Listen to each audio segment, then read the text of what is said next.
President Carter, born James Earl Carter Jr. on October 1st, 1924, in the small town of Plains, Georgia, to James Earl Carter Sr., a farmer and businessman, and Lillian Gordy Carter, a registered nurse. The family later settled in the small community of Archery. Growing up, the soon-to-be president had a typical childhood. Becoming heavily involved in church, Carter also remained focused in the books as he knew he was destined to serve the nation in a much bigger way. Well, living 2.5 or 3 miles outside of town on a farm in an isolated rural community, Plains to me was a big city. Following his high school graduation, Carter jumped around to different schools, studying at both Georgia Southwestern College and the Georgia Institute of Technology. In 1946, he received his bachelor's from the United States Naval Academy. Shortly after, he married a woman by the name of Rosalind Smith, who he had known for quite some time. Together, the two moved around and had 4 children, 3 sons, John William, James Earl III, Donnell Jeffrey, and a daughter, Amy Lynn. In 1953, the Carters moved back to Plains, a move Rosalind deeply disagreed with.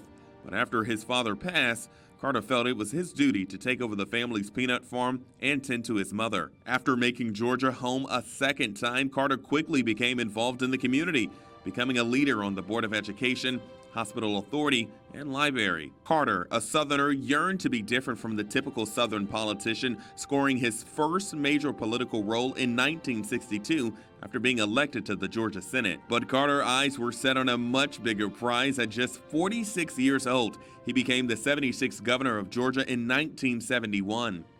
At the end of a long campaign, I believe I know our people of this state as well as anyone could. Based on this knowledge of Georgians, north and south, rural and urban, liberal and conservative, I say to you quite frankly that the time for racial discrimination is over. Once he was governor, he vowed to make a difference in the state. Carter often spoke out against segregation and promoted education and prison reform. Many credited him with diversifying the state's government as well. In the 1970s, following the Watergate scandal, Americans felt elected officials couldn't be trusted. But Carter set out to restore their faith. On December 12, 1974, he announced his candidacy to become the 39th President of the United States. My name is Jimmy Carter, and I'm running for president. Optimism filled the air as Jimmy and Rosalind Carter entered the White House with their kids in tow. America needed someone that could improve the unemployment rates and the ongoing inflation rates. Carter was a big environmentalist. In 1977, he signed the Department of Energy Organization Act, thus creating the Department of Energy, even at one point installing the first set of solar water heating panels on the White House. A year later, he helped bring amity between Egypt and Israel with the Camp David Agreement, one of the most notable accomplishments of the Carter administration. Although violence in the Middle East continues, the accords and treaties signed on March 26, 1979 remains the single greatest steps towards peace in the region. I'm so proud of both of you.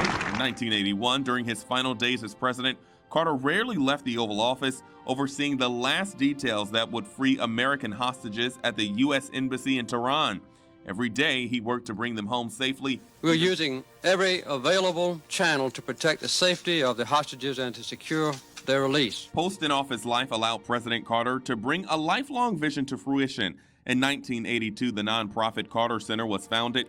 Most importantly, in 1994, when the U.S. and South Korea were on the brink of war with North Korea, Jimmy and Rosalind traveled to the country representing the Carter Center to meet with the North Korean president, ultimately resulting in North Korea agreeing to freeze its nuclear program. Since President Carter's election went so well in the U.S., he and the Carter Center helped strengthen democracy by overseeing over 100 national elections. The Carter Center continues to guide the growth of democratic institutions, ensuring that government decisions are open and transparent and competing for the public office is fair. His work through the Carter Center earned him a Nobel Peace Prize back in 2002. We can choose to alleviate suffering. We can choose to work together for peace. We can make these changes. Soon after leaving Washington, the Carters moved back to Plains to try and get back to a normal life. The couple sold their peanut warehouse, began writing memoirs, and President Carter became a professor at Emory University in Atlanta. Up until his death, President Carter remained deeply rooted in Plains, continuing to practice his faith as he served as a Sunday school teacher.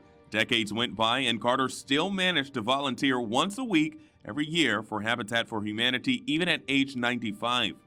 President Jimmy Carter will continue to be remembered for not only his character and faith, but as a man who set out to make the world a better place, one day at a time.